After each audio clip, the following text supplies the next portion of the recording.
Yeah. Friends, lovers, thank you for joining us. This is 5 Minutes with Robert and Amy Nasir. Oh my God, me too. Am I here? Yes, I see the chat contingent is gathering. Thank you, guys. Thank you, gals. Thank you all for being in the chat on this fine March 9th.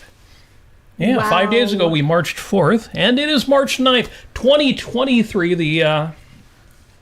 What day is it? I don't think I wrote down what day it is. Somebody tell me what day of the year it is. I know it's 291 days until Christmas. Like, that's more important than knowing that it is the probably 68th day of the year. Somebody will tell me. Yeah, 68. I can't. 68, thank you. I kind of skipped that because I got to the important stuff. Halloween's in 236 days. No, that's not the important part either. Spring is in 11 days. Okay, we're getting closer to the important thing. The important thing is there are 104 days. 104 days. What's way to the summer solstice? The longest day of the year, which occurs one day before Robert's 9th annual rock and roll picnic. Yes, the 9th annual rock and roll picnic. I gotta make a note to myself. Sorry about that. I gotta write myself a note. I hear the fan in one of our production machines coming on. Okay. And that means I've got to dust that particular laptop out. I hope you don't hear any noise in the background, or at least any more noise than you usually hear. Yes, Robert's 9th annual rock and roll picnic is coming. If you are in Southeast Michigan, or if you're going to be near Southeast Michigan, and if you play a musical instrument, or if you eat food, you should come to this event. Actually, if you play a musical instrument and you eat food, you have two reasons to come to this event. More information about that on the socials. I've posted the save the date online, but more info is coming up. And again, this is March 9th. I want to say real quick on this date, a few of them that'll go real quick and they'll all tie together. 1841, this is the day the Supreme Court ruled on the Amistad slave ship. For anybody who's seen the Steven Spielberg film, you know the story of the slave ship bringing people from Africa, and there was a mutiny on the ship. And it's a horror story. Anything to do with American slavery, African slavery in America, is a horror story. But the Supreme Court did rule in favor of the slaves. Let them go. And this is 1941. So, a decade before the Civil War. It's just interesting to know the Civil War didn't pop out of nowhere. No, this was a long process of fighting for the freedom of these good people, these poor people. You said 1841? 1841. Yeah. Most of them decided, given the alternatives, they decided to go back to Africa, including to go back to with their families. Some people chose to stay in America as free people. If you haven't seen the film, you can find out more from there. And this ties together with... I shouldn't take such serious things and tie them together with lighter things, but I do want to make a point. 1979, okay, we've jumped forward a century and a half. A lawsuit prompts Major League Baseball, so this is in the United States, to allow locker room access to female reporters. Mm-hmm. I love the changes of the status of genders over the course of time, and some of these things we're so used to we don't think twice about them. Well, when I was a little kid in 1979, I was outraged, or not even outraged, I was just perplexed that this was a thing. Major League Baseball, just think sports in America, big games, news reporters, big news, lots of money in reporting on these things, and after the games, the guys would go back to the locker room and shower and change and put on their street clothes, and the news reporters, or at least guy news reporters, would follow them in the locker room and talk to them and get stories and get quotes and get information about the game. And the women, well, I mean, obviously women weren't going to go in the guys' locker room, right? But women reporters, who were really not as common back then, but they were coming into their own, they're like, well, if we can't get those stories, the guys are going to beat us out. They're going to get... So they sue Major League Baseball for access to the guys' locker rooms, and eventually they got it. Women in the men's locker rooms. Cool. Well, smelly but cool. Smelly but cool. Now, should it have been a lawsuit? And should they have won that lawsuit? freedom of the press and all, but isn't Major League Baseball private property? Well, jump forward 6 years, the first adopt a highway sign goes up. Yes, 1985. Now, this is here in the States.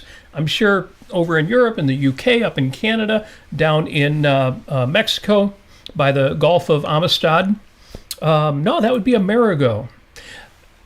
I'm sure that in other places you have other things, but we had adopt a highway, and you've still got some of these where a section of the road of a highway gets maintained by some company. They just adopt a few miles of the highway and they send their crews out, or they pay for crews to go out and clean it up every now and then and take care of it. Yeah, we could adopt a highway for Great Lakes objectivists. Yeah. We could put Great Lakes objectivists next to 2 miles of I-96.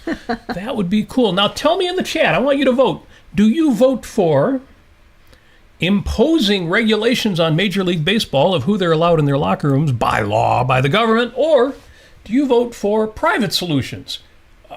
Who will build the roads? Who will take care of the roads? Let's let private companies do it. It doesn't mean some guy owns the road, but yes, there are private solutions to public problems. You know, and sports is unfortunately way too much taxpayer funded. In terms of like sporting arenas and things like that. But yeah, that is certainly, I think that should be private. I do too. And it goes along with eminent domain. You get the government in and they say, well, if this big sports arena comes to our city, tax revenue and money will come into the government. It'll pay for itself. Really, it will. Really. Trust me. Never does. But it's such a common thing now that can a sports franchise, a football team, a baseball team, a hockey club, can they even compete if they're not willing to get in bed, get cozy, get moving with the government? I think it can still be done privately and should be. Now, if we seem a little less energetic than usual, then I'm using all of my state management techniques, copyright Robert C. Nasir, to keep that energy level up. But the freaking effing daylight savings time began this morning, and we had to wake up an hour earlier than usual. To do what? Well, to do flamenco. To go to flamenco practice. This is what you do. You breathe air, you do flamenco. And some of you already, probably most of you already know that Amy is a flamenco dancer. And they have a live musician they work with, a guitar player. When they don't have live music, I go and DJ. I manage the sound. But that's it. That's my only connection until today. That's right. You were conscripted. I mean, you Amy, volunteered. Amy planted the seed with her group and said, we've got a guitar player. But there are flamenco troops out there, dancers and musicians, where they'll have a guitar player and a percussionist, a cajon player, and a cajon is not cajones, that's a box drum. And other musicians. And Amy said, well, Robert has a cajon. He could play. And they were open to it. So the reason I am dressed in black today, yes. the reason you'll see me as a man in black is I'm a cajon player now. Woo! You put that in your resume. I've only owned the thing for 10 years, but I finally played it with a group. So you did, and you did it very nicely. Well, thank you. So now it's you, Steve the guitarist, and a number of us flamenco lady dancing people, and we even actually, one of our dancers is a singer. She sings. She's trained. She is a operatically trained singer. That's true. She did a solo at the last event you danced at. Yeah. So hopefully, I don't know, maybe someday she can actually sing one of those weird flamenco Spanish songs. Yeah. That sounds so mournful. Well, they sound passionate. We'll put it that way. Yeah.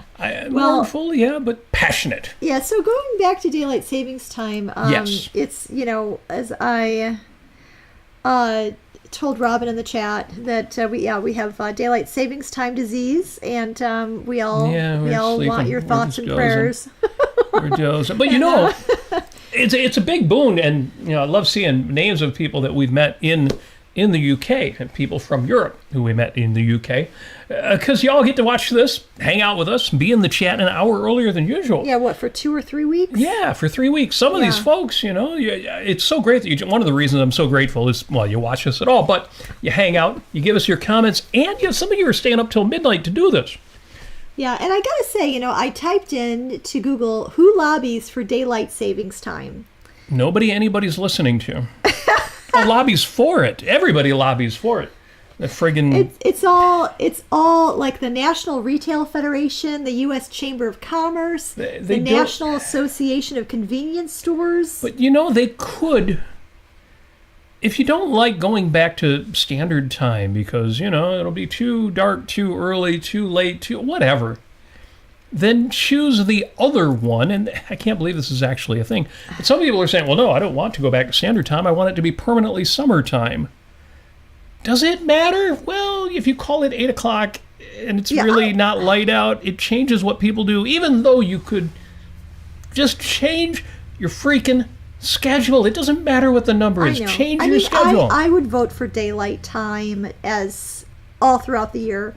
But it doesn't, you're right. It doesn't matter. Change the way you do business or change whatever. Yeah. I mean, my God, this is just... It's ridiculous. It's 2025 and we are still manipulating people's behaviors, not in any way that has anything to do with anything other than the numbers on the clock. Well, people think of 9 to 5 as a regular workday, so we need to change the clocks and not just let people change what they do. This should have been over long ago. And this is just, there's a conflict here. So you've got the farmers and everything. Yeah. But for the winter time, you've got ski resorts. Ski resorts. Darker early hours could impede ski resorts business. So this doesn't make any damn sense. Right. So and there's also there's the golf industry that's lobbying for it. Yep. The barbecue industry, whatever that is. Now, if any of these arguments sound compelling to you, imagine this for a moment. Imagine if this had never been a thing. If Benjamin Franklin's great idea, and he was not the only one, never took off, then the ski resorts would already be used to it, and the people going skiing would already be used to it. And if they worked from 9 to 5, and 5 turned out to be too late, they would just get off work an hour early. And the people who couldn't get off work early, they would just scoot and ski for as long as they could.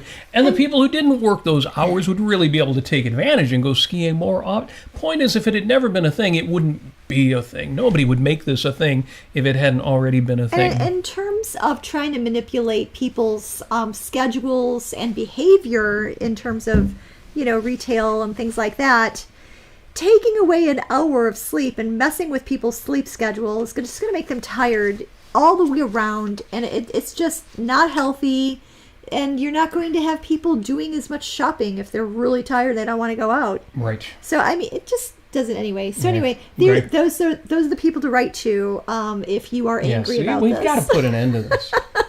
It's like the ozone layer. Yeah, we got to get rid of that. Greg in the chat says, there ought to be a law, said Mr. Moen. Yeah, exactly.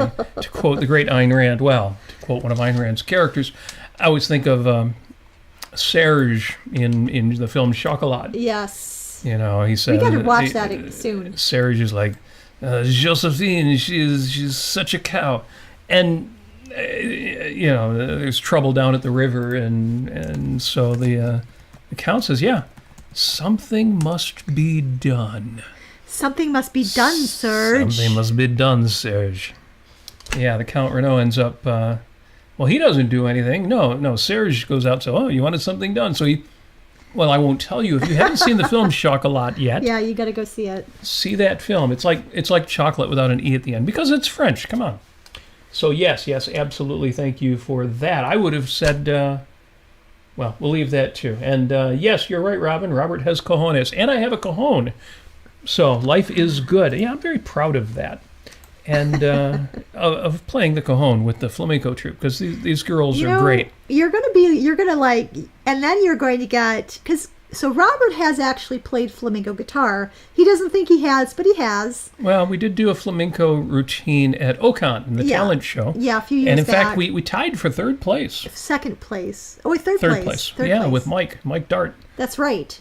Who's been absent from Facebook until recently. He's back. Mike, if you happen to be watching this, we're glad you're back on Facebook. Oh, yeah, awesome. Yeah, we got our very own 7th copy of Opar. Is that one of the events where we won a copy of Opar? I think so, yeah. We've won a lot of copies of Opar. If anybody needs a copy of Opar, let us know. Hit us up at Ocon or anywhere else. God. Yeah, absolutely. So yes, thank you. I have played a little bit of flamenco guitar because you danced to it. Do you want to explain the flamenco timing? No. Well, I'm going to put it to you this way. Those of you who are musicians, you're familiar with the circle of fifths. That circle of 12 notes.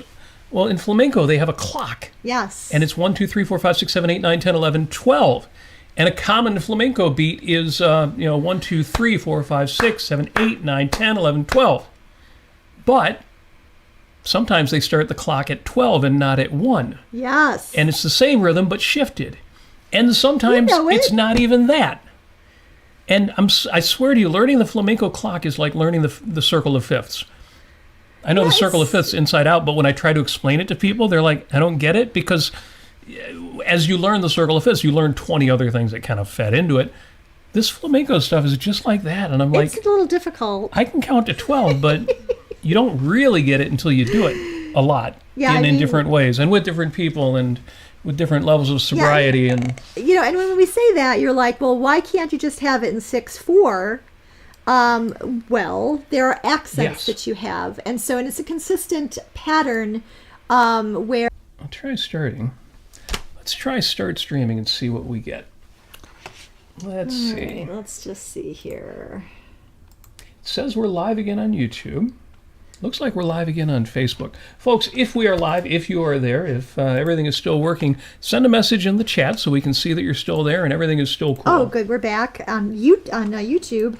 All right. What about... All right. Are we back I see on us Facebook? moving on Facebook, and hopefully we are Oh, good. looking good there too. Folks, sorry about no idea. No idea what's going on. Our very expensive and super high-speed internet connection. Maybe we need to go even faster, even higher, and all of that. But we were just talking about flamenco, and Amy, you kind of got me into a discussion of that.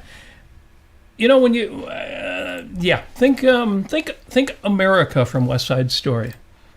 I want to live in America. 1, 2, 3, 1, 2, 3, 1, 2, 3.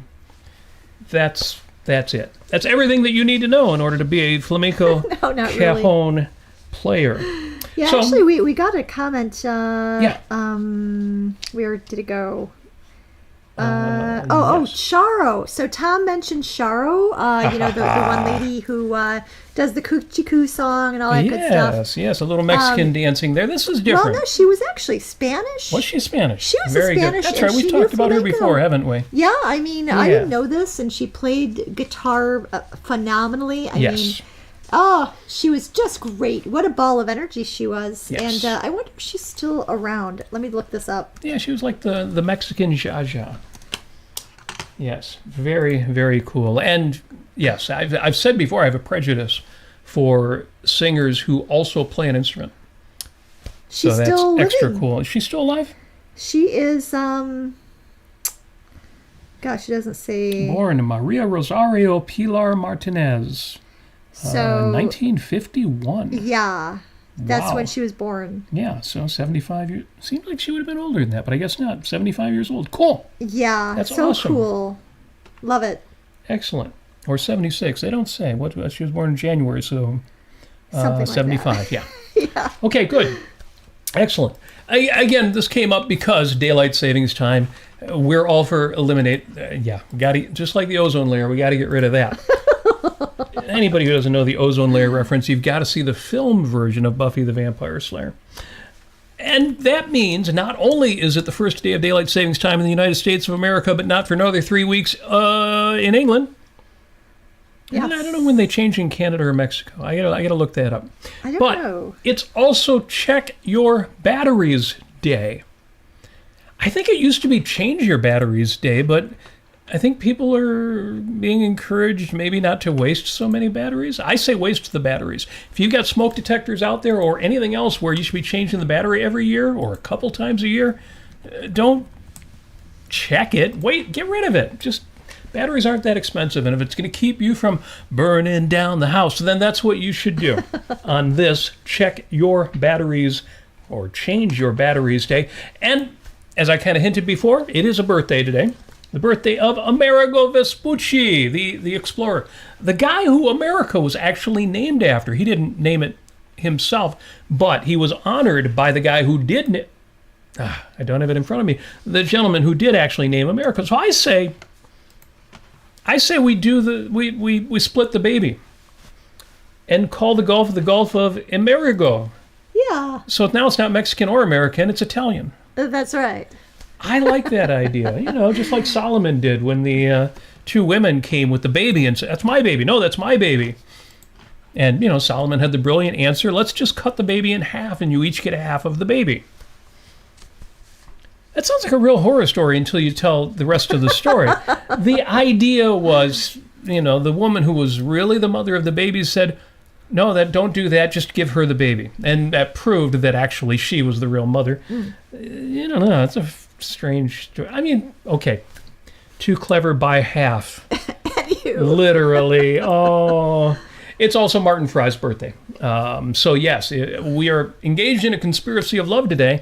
Martin Fry, famous, of course, for the ABC album, The Lexicon of Love. The look of love. That's the look of love. Look. Yes. And, shoot that poison arrow through my heart. That's right.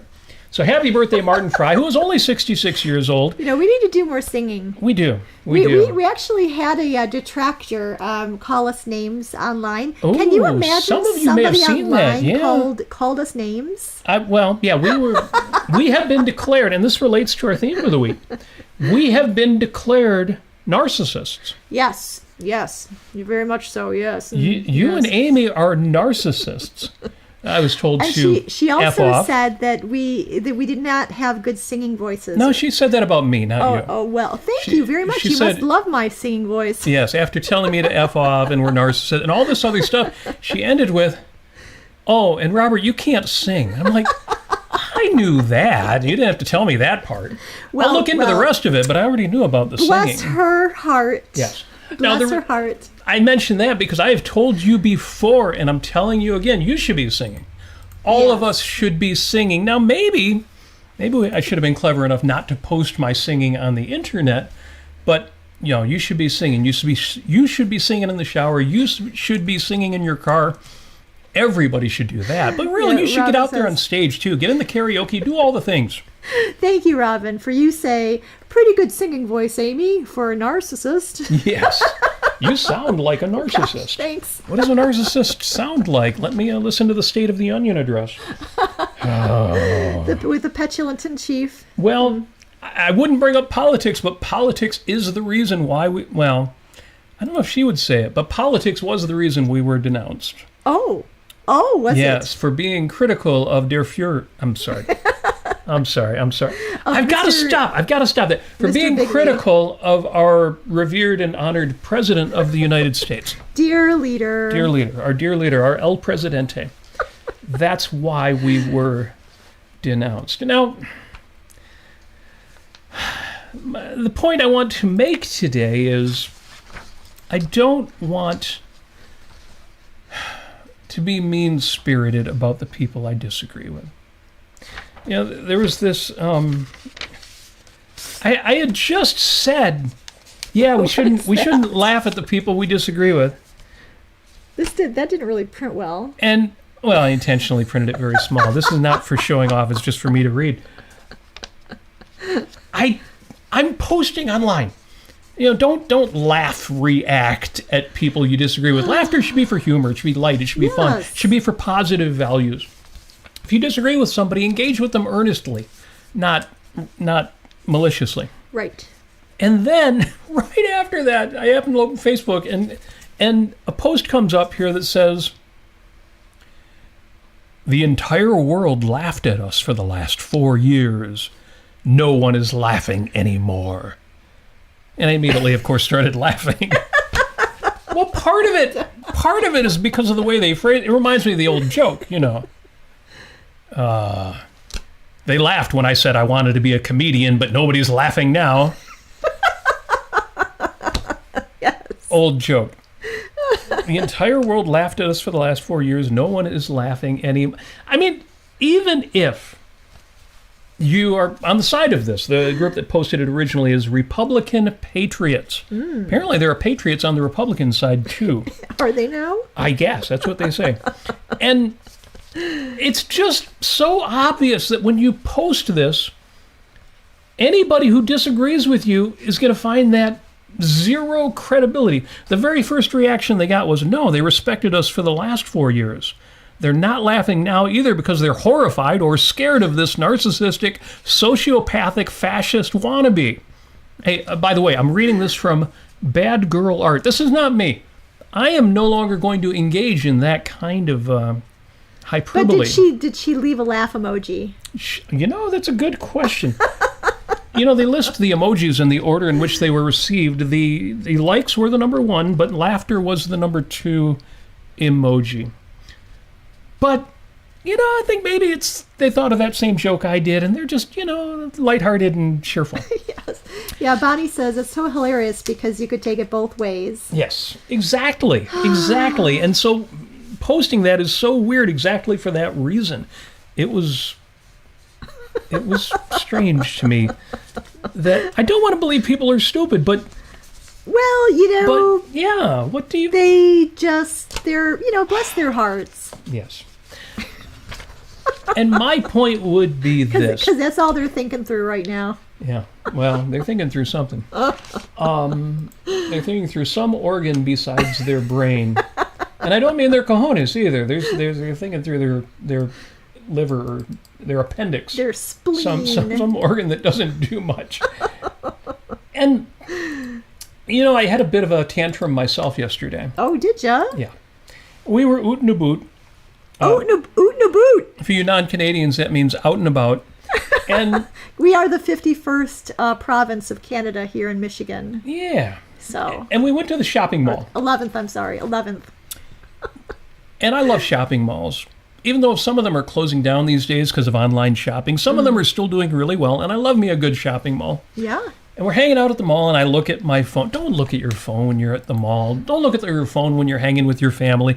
Just don't look at your phone ever. But I look at my phone, and it's the same old stuff, and it's mostly politics, and it's people being nasty to each other, and I'm like, who wants this? Who has time for this? So I put a post on Facebook. Making fun of people with whom I disagree has lost approximately 102% of what little charm it once held. Okay, there's Robert complaining about people not being nice to each other, and it's just no fun to laugh at people. It's just such a drag. Yeah. And some of you will right away see that that's a self-contradictory thing. Like, if you call people an idiot, you're an idiot. It's that kind of thing. So I should have known better, but I couldn't resist following up with, and Schadenfreude is still for losers. If I wasn't being self-contradicting enough already. So I want to apologize to anybody who took offense at that. For example, Race had a very good response to that, and he was right. He says, I disagree in that seeing evil people get their just desserts is satisfying, especially in a world where it's all too common to see evil people get away with doing terrible things. And then he says, does it really make me a loser to want justice served?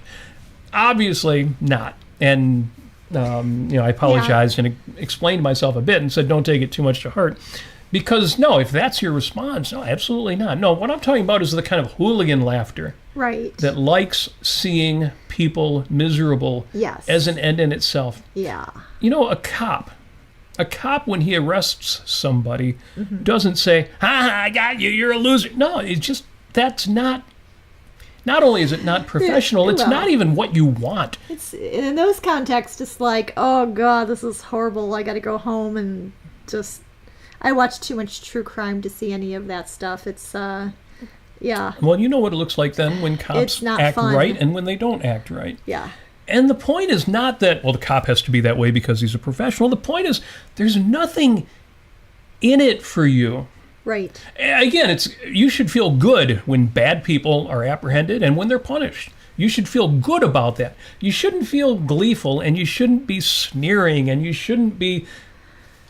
that's not healthy. Yeah. Usually in the movies and Hollywood and TV shows, whatever, a lot of times they have bad guys being... like intentionally sneering, and they've got a grin on their face while they're being evil or something like that, or they're like I'm getting such a funny, I don't know, like, I feel happy because I'm doing evil things. I don't know. I never understood any of that until I really understood what evil was. Yeah. And the fact that, when you're talking about somebody who is, to be evil, you have to be, number one, kind of stupid. And you have to really, in some form or another, you have to really rely on this idea of the primacy of consciousness. And you also have to really believe that you get self-esteem from other people and nowhere else. Yeah, well, to be really evil, too, yeah, you need malice. Yeah. There has to be a part of you that says, I'm bad, and I'm glad I'm bad. Because the world sucks, or because you've got to be bad to win in this world. You've got to be malevolent in some way. Yeah, but even that malevolence, the best and the most malicious, I think, most malicious scene in Atlas Shrugged is when James Taggart finds Lillian Reardon alone in Hank Reardon's home. And the divorce isn't final yet between her and Hank. And that is, I mean, but the thing is that what the hell is that? It's so pathetic.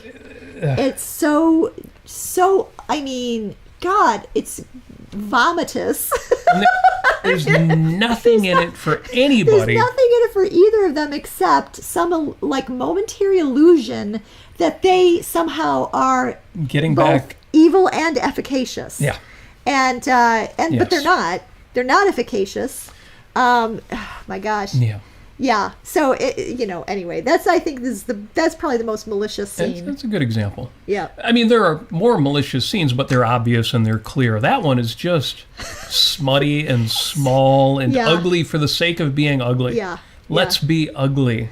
Well, I mean, as Cheryl told James Taggart, you're a killer for the sake of killing. Right. I mean, that's but that's evil. But when it's grand scale, at least there's something about it. But when it's just small and smutty and ugly and nasty and so, again, I don't mean to criticize anybody who, for example, enjoys a good joke at the expense of somebody who deserves to be joked about. I don't mean any of that. I'm talking about just petty, nasty, cheap, and having that much focus. Part of the problem is there's just so much. It's an avalanche. It some days it feels like, on the social media anyway, that's all that's out there, and there's nothing positive to balance it. It's not, a minor exception, and we know there's evil out there, and we kind of laugh at it because we're making it small. No, it's just constant sneering, and who wants that? Who wants their life to be that?